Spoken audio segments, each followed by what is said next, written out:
찬송가 320장 나의 죄를 정케 하사 찬양하겠습니다.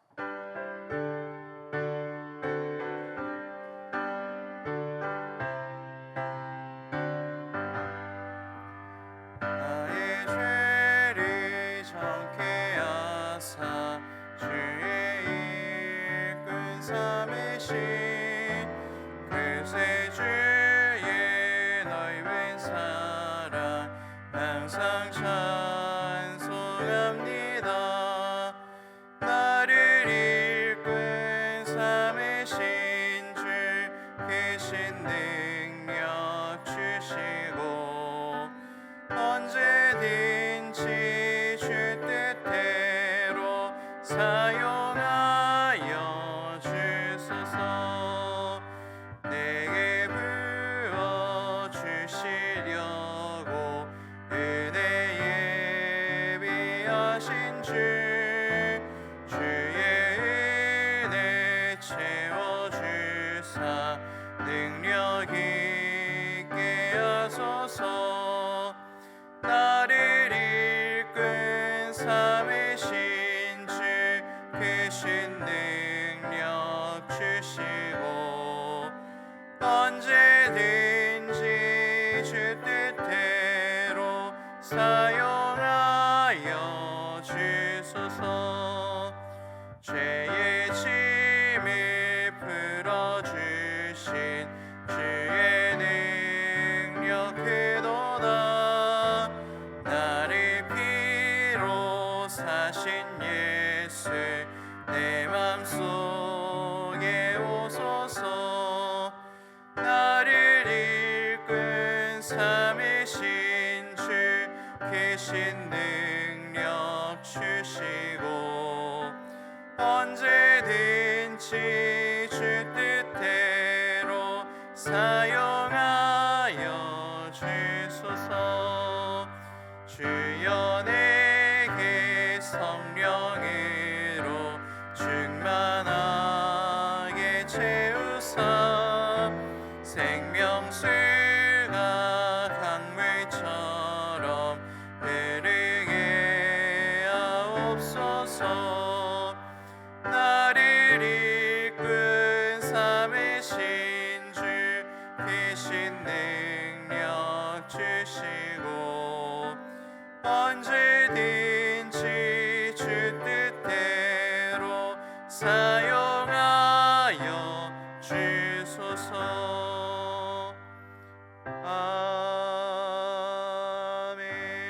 아멘. 월요일입니다. 어제 하나님께서 주신 말씀대로 우리가 하늘의 시민권을 가진 자로서 이 땅에 살아가는 자다라는 그 마음을 잃지 않고 일주일간 살아낼 수 있도록 은혜 주십시오라고 기도합시다.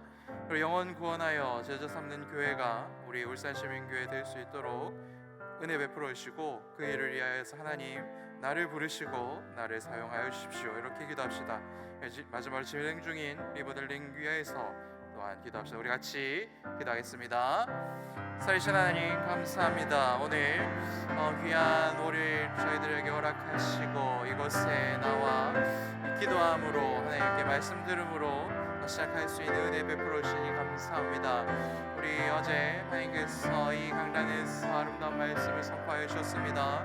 우리는 이 땅에서 살아가고 있는 사람들이지만 하늘의 시민권을 가진 자로서 중국적을 가진 사람들입니다. 하나님 우리가 이 땅에 비록 이 땅에서 지금 잠시 살고 있지만 우리가 돌아가야 될 본향을 바라보며 하나님 나라의 백성이라는 그 정체성을 잃지 않기 위하여서 하나님의 은혜로 충만하고 하나님의 은혜로 충만하여 하나님께서 맡겨주신 아름다운 일들을 우리가 감당하는 그런 복을 누리며 살아갈 수 있도록 주님 은혜를 더하여 주시옵소서.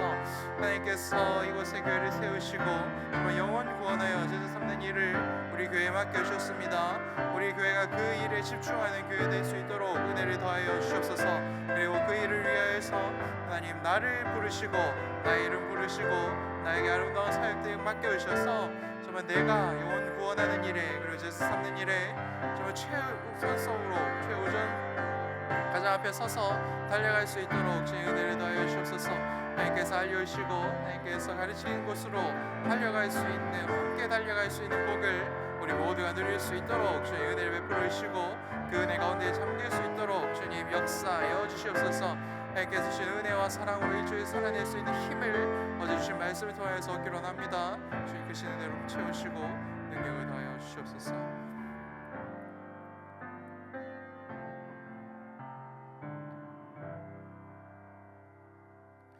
함께 나눌 말씀은 이사야 32장 1절부터 20절까지 말씀입니다.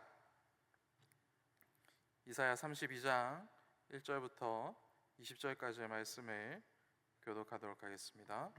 제가 가진 성경은 구약 성경 1004페이지입니다.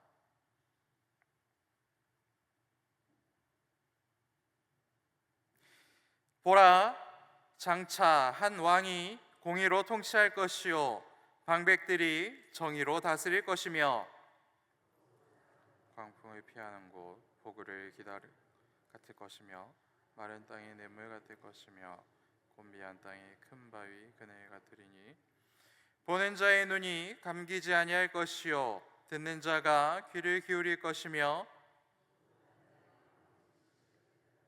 어눌한 자의 혀가 민첩하여 말을 분명히 할 것이라. 어리석은 자를 다시 존귀하다 부르지 아니하겠고 우둔한 자를 다시 존귀한 자라 말하지 아니하리니 이는 어리석은 자는 어리석은 것을 말하며 그 마음에 불의를 품어 간사를 행하며 패악한 말로 여호와를 거스르며 줄인 자의 속을 비게 하며 목마른 자에게 마실 것을 없어지게 하며 악한 자는 그 그릇이 악하여 악한 계획을 세워 거짓말로 가련한 자를 멸하며 가난한 자가 말을 바르게 할지라도 그리함이거니와 존귀한 자는 존귀한 일을 계획하나니 그는 항상 존귀한 일에 서리라. 너희 안일한 여인들아 일어나 내 목소리를 들을지어다. 너희 염려 없는 딸들아 내 말에 귀를 기울일지어다. 너희 염려 없는 여자들아 1년 남짓 지나면 너희가 당황하리니 포도 수확이 없으며 열매 거두는 일이 이르지 않을 것임이라. 너희 안일한 여자들아 떨지어다. 너희 염려 없는 자들아 당황할지어다. 옷을 벗어 몸을 드러내고 배로 허리를 동일지어다. 그들은 좋은 밭으로 인하여 열매 맺는 많은 포도나무로 인하여 내 백성의 땅에 가시와 찔레가 나며 희락의 성읍 기뻐하는 모든 집에 나리니 대저 궁전이 폐함받으며 인구 많던 성읍이 적막하며 오벨과 망대가 영원히 굴혈이 되며 들나귀가 즐기는 곳과 양떼의 초장이 되려니와 마침내 위에서부터 영을 우리에게 부어 주시리니 광야가 아름다운 밭이 되며 아름다운 밭을 숲으로 여기게 되리라. 그때 정의가 광야에 거하며 공의가 아름다운 밭에 거하리니 공의의 열매는 화평이요 공의의 결과는 영원한 평안과 안전이라. 내 백성이 화평한 집과 안전한 거처와 조용히 쉬는 곳에 있으려니와 그의 숲은 우박에 상하고 성읍은 파괴되리라. 모든 물가에 씨를 뿌리고 소와 나귀를 그리로 모든 너희는 복이 있느니라. 아멘. 계속해서 하나님께서 선지자 이사야의 입술을 통하여서 우리들에게 말씀하십니다. 오늘 하나님께서 우리들에게 주시는 말씀은 무엇입니까? 앞선 31장과 오늘 본문 32장은 다섯 번째 화에 대한 말씀입니다. 그래서 토요일에 김준원 전도사님께서 말씀을 잘 전해주셨는데 그것을 함께 기억하며 오늘 말씀을 묵상하면 우리가 그 의미를 더 확실하게 확인할 수 있습니다. 하나님께서 오늘 우리들에게 주시는 경고의 메시지는 앞서 31장에서는 애굽을 의지하는 사람들은 반드시 심판당하게 될 것이지만 그렇지만 내가 너희들에게 준 말을 듣고 마음을 돌이켜서 이제부터라도 나를 의지하기 시작한다면 내가 너희들을 구원할 것이다. 구원의 은혜로 초청할 것이다 라는 말씀을 우리들에게 주고 있으십니다. 그리고 하나님께서 은혜 베풀어 주시는 방법은 무엇입니까? 오늘 말씀을 보면 하나님께서는 정의를 베풀어 주실 왕을 우리들에게 보내주시는 것을 인하여 우리들에게 구원의 은혜를 베풀어 주신다라고 약속하는 것을 볼 수 있지요. 하나님의 약속을 믿는 자는 하나님이 보내주시는 의로운 왕 그리고 정의로운 왕을 인하여 회복을 얻게 된다. 하지만 끝까지 애굽을 의지하는 자들은 의로운 왕에게 반드시 심판당하게 된다라는 것이 오늘 말씀의 핵심 내용입니다. 우리가 예수를 믿어야 하는 이유가 여러 가지가 있지만 오늘 우리가 알 수 있는 것은 무엇입니까? 예수님은 아버지 하나님의 약속대로 우리들에게 오신 공의로우신 왕이고 정의로우신 왕이기 때문에 우리가 예수님을 믿어야 하고 예수님을 놓쳐서는 안 된다라는 것이죠. 그리고 예수님을 믿는 믿음은 이 하나님 아버지에 대한 약속에 신뢰가 있는 자들만 또한 믿을 수 있고, 이러한 신뢰가 없는 자들은 결국에는 심판하게 된다라는 것을 우리는 또한 확인할 수 있습니다. 예수님은 아무런 계획 없이 우리들에게 오신 분이 아니라 선하신 하나님의 선하신 계획 안에서, 그리고 단 한치의 오차도 없으신 정확하신 하나님의 그 뜻 안에서 우리들에게 오신 분입니다. 그래서 하나님의 선하심과 하나님의 완벽한 계획이 예수님을 통하여서 나를 향하고 있구나, 그리고 나를 위한 하나님의 계획도 지금도 여전히 실행되고 있구나라는 것을 깨달으시고 묵상하는 그런 귀한 시간 되시기를 또한 축복합니다. 말씀으로 돌아가겠습니다. 오늘 1절부터 8절까지의 말씀을 보면 하나님은 심판당할 자들에게 의로운 왕, 정의로운 왕을 보내주시겠다라고 말씀하고 있습니다. 그리고 약속하고 있죠. 하나님께서는 왜 굳이 의로운 왕을 너희들에게 보내주겠다라고 약속하는 것입니까? 이스라엘이 하나님께 심판당하게 된 근본적인 이유를 우리는 왕들의 부패에서 찾을 수가 있죠. 북이스라엘에는 19명의 왕이 있었습니다. 성경을 보면 단 한 명도 하나님 앞에서 의로운 자가 없었다라고 기록합니다. 남유다에도 많은 왕들이 있었지만 간혹 가다가 괜찮은 왕들이 있긴 했지만 전체적으로 그들은 하나님을 멀리하고 떠나가는데 굉장히 큰 공을 세웠던 사람들입니다. 그래서 이 왕들의 활약의 결과는 무엇입니까? 왕들만 하나님을 떠난 것이 아니라 이스라엘 모든 백성들이 하나님을 섬기는 모양만 남아있고 하나님을 섬기는 마음은 증발해 버렸다. 그래서 하나님께서는 이스라엘 백성들을 심판할 수밖에 없는 상황에 놓였다. 이것이 이사야가 계속해서 선포하는 말씀이죠. 왕이 자기 일을 제대로 못했을 때 온 나라가 함께 심판당하게 된다라는 것을 하나님께서는 계속해서 알려주고 있습니다. 그렇기 때문에 하나님께서는 이 땅에서 태어나서 왕으로 세워진 자들이 아니라 하나님께서 하늘에서 보내주신 그 왕, 온전한 왕을 우리들에게 보내주시고 이 땅의 왕들이 실패했던 그 모든 사역들을 한 번에 해결하고 한 번에 완성시킬 수 있는 그러한 왕을 우리들에게 보내주시겠다라고 말씀하고 있는 것입니다. 미국도 대선을 앞두고 있고, 그리고 각 나라마다 지도자를 세우는 것을 굉장히 중요한 것으로 여깁니다. 공산주의를 하는 나라나 독재자가 통치를 하는 나라 중에서는 잘 사는 나라가 없지요. 그런데 자유민주주의 국가나 복지 국가를 이루어가는 나라들도 보면 많은 연구를 하고 제일 합리적이라고 생각하는 방법으로 지도자를 세우지만 그런 나라들마다도 여러 가지 문제점들이 있고 갈등들이 있다. 그리고 그것을 해결하지 못하더라라는 것을 우리는 잘 보고 있습니다. 제일 잘 사는 나라라고 하는 미국에도 빈부격차라는 이 문제는 해결할 수가 없는 문제이고, 그리고 복지를 최우선으로 하는 나라들은 경제 성장이 둔화되어 청년들이 모두 잘 사는 나라로 이동한다라는 그런 보고서를 본 적이 있습니다. 그래서 이 땅의 나라들은 자신들이 생각하는 가장 합리적이고 이상적인 그런 지도자를 세워도 자신들이 해결할 수 없는 문제에 직면하게 되고 그것으로 고통을 당하게 되더라. 이러한 것들을 우리도 보고 있지 않습니까? 그런데 하나님께서 세우신 지도자, 하나님께서 세워주신 왕은 어떠한 왕입니까? 그는 온전한 정의로 다스리는 왕이면서도 곤비한 자들, 어려움을 겪는 자들을 도와주는 왕입니다. 그리고 또한 무지한 자들, 영적으로 깨닫지 못하는 자들까지도 무지하지 않게 만들어주고 눈이 밝아지게 만들어주고 영원한 생명을 찾아서 바라볼 수 있게 만들어주는 그런 놀라운 왕이다라고 우리들에게 말씀하고 있습니다. 그래서 육체적인 부분, 물질적인 부분뿐만 아니라 영적인 부분까지도 완벽하게 만들어주실 수 있는 왕을 하나님께서는 우리들에게 보내주신다라고 약속하고 있는 것이죠.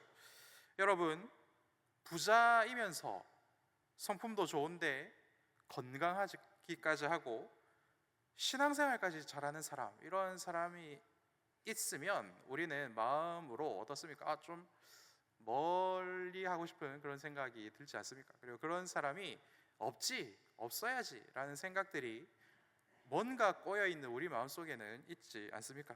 그런데 하나님께서 보낸 왕은 이 일을 하기 위해서 이 땅에 오신 분이다 라고 말씀하고 있습니다. 그리고 그 일을 저와 여러분들에게 행하기 위해서 이 땅에 오신 분이다 라고 말씀하고 있죠. 하나님의 최종 목적, 그리고 예수님의 이 땅에 왕으로 오신 예수님의 최종 목적은 무엇입니까? 여러분이 부유한 자가 되면서도 성품이 좋은 자가 되고 성령을 충만하여 성령의 열매를 맺는 자가 되고 또한 건강한 자가 되고 그리고 영적으로도 완벽한 자가 되는 것, 그 일을 위해서 예수님이 오셨다. 그리고 오늘도 여러분이 그 길을 하기 위해서 일하고 계신다. 이것을 여러분들 믿으시기를 축복합니다. 그리하여 8절 말씀처럼 예수를 믿고 예수를 나의 왕으로 섬기는 나는 이미 예수님 때문에 존귀한 자가 되었습니다.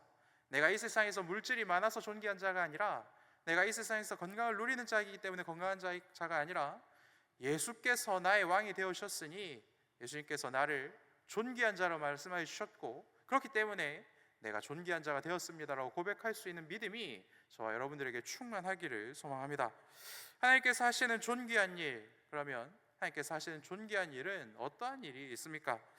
원수를 사랑하는 일이 있고, 목원을 사랑하는 일이 있고, 남편을 사랑하는 일이 있고, 부인을 사랑하는 일이 있으며, 자녀들을 사랑하는 일이 있고, 그리고 부모님을 존경하고 사랑하는 일이 있습니다. 오늘 하루 미움과 다툼과 시기와 질투를 다 버리고 우리 서로 사랑하기를 축복합니다. 그 일을 해내기 위해서 예수님께서는 이 땅에 오신 것입니다.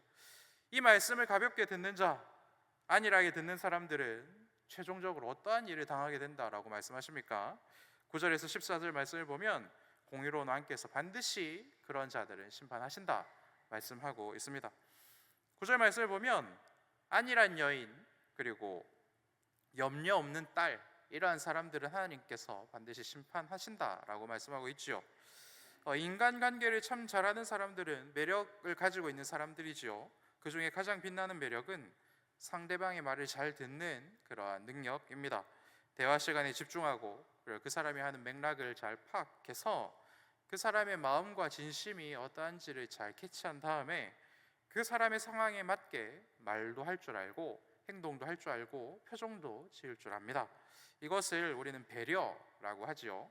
물론 다른 사람 눈치만 과도하게 보는 것과는 다른 이야기입니다. 다른 사람을만 신경 써서 내가 누구인지는 잃어버리고 그 사람에 끌려가는 그러한 것이 아니라, 내가 누구인지 정확하게 알고 하지만 상대방의 입장까지도 이해할 줄 아는 것, 이것이 배려이지요.